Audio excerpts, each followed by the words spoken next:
আসন নিয়ে তাদের বিরোধ, সেগুলো সমঝোতা হয় নাই। আবার কালকে দেখলাম দুইজনে উভয়ই বক্তব্য দিছে। তারা বলছিল যে এখানে এক বাক্সে তাদের ভোটটা আনবে।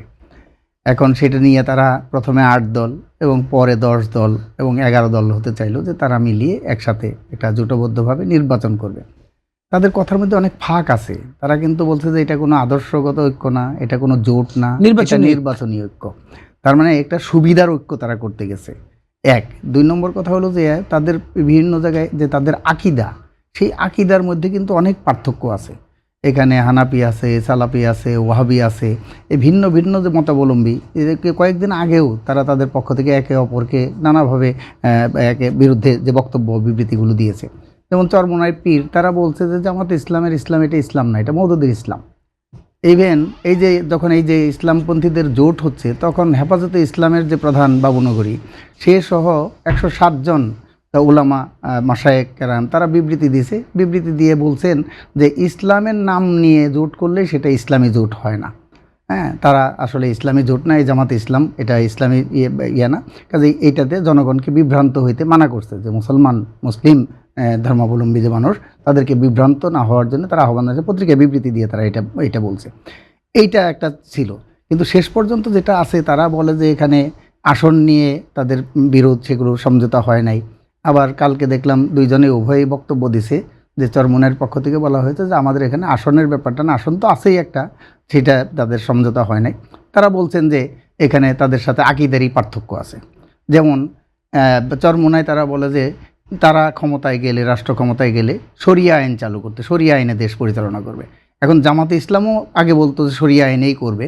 ইদানিংকালে তারা এখন ক্ষমতায় যাওয়ার জন্যে পশ্চিমা দেশগুলো আছে, তাদেরকে আশ্বস্ত করার জন্য তারা এখন বলছে যে না, তারা এখন কল্যাণ রাষ্ট্র চায়। সেই ক্ষেত্রে চরমোনাই বলছে যে না, আমরা তো কল্যাণ রাষ্ট্রে যাব না, মানব সৃষ্ট আইন দ্বারা আমরা দেশ পরিচালনা করব না, আমরা আল্লাহর আইন দ্বারা দেশ পরিচালনা করব, শরিয়া আইনে। এই যে বিরোধ, সেই বিরোধগুলো আসলে তো নিষ্পত্তি তাদের হয় নাই, আলাদা আলাদা আছে। সেজন্যেই তাদের এটা ঐক্যবদ্ধ যে থাকা, সেই থাকাটা খুব কঠিন। সেটা আমরাও আগেও ধারণা করছিলাম, তাদের তো একসাথে হওয়াটা মুশকিল, কিভাবে হবে?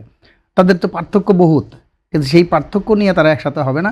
কিন্তু আবার বলা যায় না, একটা ক্ষমতার মোহ, লোভ, বিভিন্ন ক্ষমতা কেন্দ্রিক যে নানা ধরনের যে সুযোগ সুবিধা, সেই সুবিধাকে কেন্দ্র করে এটা ঐক্যবদ্ধ হয়। আমরা দেখছি যে আওয়ামী লীগের আমলেও এখানে শাপলা চত্বরে যখন ঘটনা ঘটলো, তারপরে আবার সেখানে তাদেরকে তারা রেলের জমি তাদেরকে নামে বরাদ্দ দেওয়া হলো, তাদেরকে টাকা দেওয়া হলো। এর আগে আমরা দেখছি যে ইসলামী ঐক্যজোট, সেটা মুফতি কি আমিনি, তার ইয়েকে একটা বেসরকারি যে ব্যাংক, সেই ব্যাংকগুলো দেওয়া হলো। কাজে তারা কিন্তু এই লোভের কাছে, কিন্তু তারা বলে তারা লোভ নাই তাদের। হ্যাঁ, আল্লাহর যে বিধান, সেটা করতে চায়, মানুষকে আল্লাহর পথে আনতে চায়, এটা বলে ঠিক, কিন্তু বাস্তবে কিন্তু তারা লোভের কাছে সবাই কিন্তু সমর্পণ করছে, অতীতে দেখা গেছে। এক্সট্রিম মশার কয়েল প্ল্যান্ট ফাইবার দিয়ে তৈরি, তাই সহজে ভাঙে না, সুগন্ধিযুক্ত ও নিরবিচ্ছিন্নভাবে জ্বলে। ডেঙ্গু, চিকুনগুনিয়া বাহি সহ যে কোনো মশার বিরুদ্ধে দেয় এক্সট্রিম সুরক্ষা। সেই জন্য সেই বিরোধগুলো তাদের আছে। এখন বাস্তবে দেখা যাচ্ছে যে এই মুহূর্তে তাদের যেটা প্রসেসটা ছিল এক বাক্সে ভোট আনা, সেটা তারা এটা পারবে না। সেই ক্ষেত্রে তাদের আভ্যন্তরীণ বিষয় আছে, আবার বাইরেরও কিছু বিষয় থাকতে পারে, সেই হিসাব নিকাশও থাকতে পারে। যে এইখানে জামাত ইসলাম এটা একটা স্বাধীনতা বিরোধী শক্তি, এটা বাংলাদেশের মুক্তিযুদ্ধের বিরোধিতাকারী শক্তি, যুদ্ধাপরাধী যে দল। বরঞ্চ সেই যুদ্ধাপরাধীদের বিচার কার্য গত সময়ে কিছুটা হয়েছে, সেই বিচার প্রক্রিয়া নিয়ে নানা ধরনের কথাটা আছে। কিন্তু তারপরেও তো আমরা মনে যে যুদ্ধাপরাধীদের বিচারটা হওয়া দরকার, এবং এখনও সেই সকল যুদ্ধাপরাধী, সেই যুদ্ধাপরাধীদের বিচার হওয়া দরকার। এবং যুদ্ধাপরাধী সংগঠন হিসাবেও জামাত ইসলামেরও বিচার হওয়া দরকার। এবং এখন আমরা এটা শুধু একটা নিয়ে আসি যে ২৪-এর গণ-অভ্যুত্থানের সময় যারা হত্যাকাণ্ড সংঘটিত করছে এবং মানুষকে যেভাবে পাখির মতো হত্যা করছে, বিনা বিচারে যে হত্যা করছে, তাদেরও বিচার হওয়া উচিত, আইনের আওতায় আনা উচিত। তার মানে ২৪-এর গণ-অভ্যুত্থানের যারা হত্যাকাণ্ড সংঘটিত করছে, তাদের যেমন আওয়ামী লীগ, তাদের যেমন বিচার হওয়া উচিত, তাদের নেতাকর্মীদের যারা এই ঘটনার সাথে যুক্ত। ৭১-এর মুক্তিযুদ্ধের সময়ও যারা গণহত্যা সংঘটিত করছে, তাদেরও বিচার কার্যটা সেটা সম্পন্ন করা দরকার, এবং দল হিসেবে তাদেরও বিচার কার্য সম্পন্ন করা দরকার, সেটা আমরা মনে করি। তাহলে সেই দিক থেকে তাদের ইসলামপন্থী দলগুলো এক বাক্সে যেটা আনতে চেয়েছিল, সেটা এখন আপাতত দেখা যাচ্ছে যে সেটা হয় নাই। আর ভোটের মাঠে তাদের যে ভোটটা কত, একসাথে হইলেই বা কত ভোট হইতো। এখন মানুষকে একটা মানে মানুষের মধ্যে একটা ভিন্ন একটা বার্তা তারা নিয়ে যাচ্ছে, বিশেষ করে জামাত ইসলামের পক্ষ থেকে এবং ইসলামী আন্দোলনের পক্ষ থেকেও তারা একসাথে যখন ছিল, তখন সেটা বলতো যে আমরা তো বিগত দিনে ৫৪ বছর ধরে আওয়ামী লীগের শাসন দেখেছি, বিএনপির শাসন দেখেছি, জাতীয় পার্টির শাসন দেখেছি, এইবার একটু ইসলামপন্থীদের শাসন আমাদের দেখা দরকার, জামাত ইসলামের শাসন দেখে। আমরা দেশবাসীকে স্পষ্ট বলতে চাই, এইটা হলো তাদের একটা নির্লজ্জ মিথ্যাচার। কারণ জামাত ইসলাম 1971 সালে যখন এই দেশে এই মালেক সাহেবের, আব্দুল মোতালেব মালেক, সেই মালেকের মন্ত্রিসভা ছিল, সেই মন্ত্রিসভার দুইজন মন্ত্রী কিন্তু ইউসুফ আলী খান এবং আব্বাস আলী খান, এই দুইজন তারা মন্ত্রিসভায় ছিল। কাজে সেই সময় তারা মন্ত্রিসভায় থেকে এখানে গণহত্যা, সেটা শরিক, তারা গণহত্যা সংগঠিত করেছে। মা বোনকে 2 লক্ষ মা বোনকে তাদের যে সম্ভ্রম, সেই সম্ভ্রমহানি ঘটিয়েছে। গনিমতের মাল বলে আমাদের এখানকার নারীদেরকে পাকিস্তানি হানাদার বাহিনীর কাছে তুলে দিয়েছে। কাজে তাদের শাসন দেখে নেই তা তো না, কারণ 71 সালেই তাদের শাসন দেখেছে।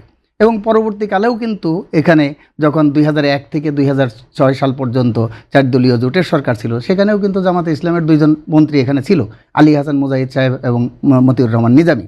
তাদের সময়ে কিন্তু দেখছেন, মতিউর রহমান নিজামী যখন শিল্পমন্ত্রী ছিল, তখন কিন্তু এই যে এশিয়ার যে বৃহত্তম পাটকল আদমজি, সেটা বন্ধ করে দেয়। মতিউর রহমান নিজামী বলছিল যে আদমজি পাটকল এটা হলো একটা অজগর সাপের মতো, সেটা আমাদের অর্থনীতিকে গিলে খাচ্ছে। এই কথা বলে কিন্তু তিনি শিল্পমন্ত্রী থাকাকালীন সময়ে এখানে এই আদমজি পাটকলটা বন্ধ করে দিয়েছে। তো এই যে বিষয়, তারা মানুষকে বিভ্রান্ত করতেছে, মানুষকে ভুল বার্তা দিচ্ছে। কাজে সেই জন্য তাদেরও সেটা এই মুনাফিকি যে মিথ্যাচার, সেই মিথ্যাচার সম্পর্কে দেশবাসীকে আমরা সতর্ক থাকার জন্য আহ্বান জানাবো। তো সেই জন্য বলছি, ইসলামপন্থীদের ভোট না, এখানে স্বাধীনতার মুক্তিযুদ্ধের যে চেতনা, সেই চেতনা কি ছিল? সাম্যের চেতনা, মানবিক মর্যাদার চেতনা এবং সামাজিক ন্যায় বিচার প্রতিষ্ঠার চেতনা, সেইটা বাস্তবায়ন হয় নাই বলে কিন্তু 90-এর গণ অভ্যুত্থান হয়েছিল।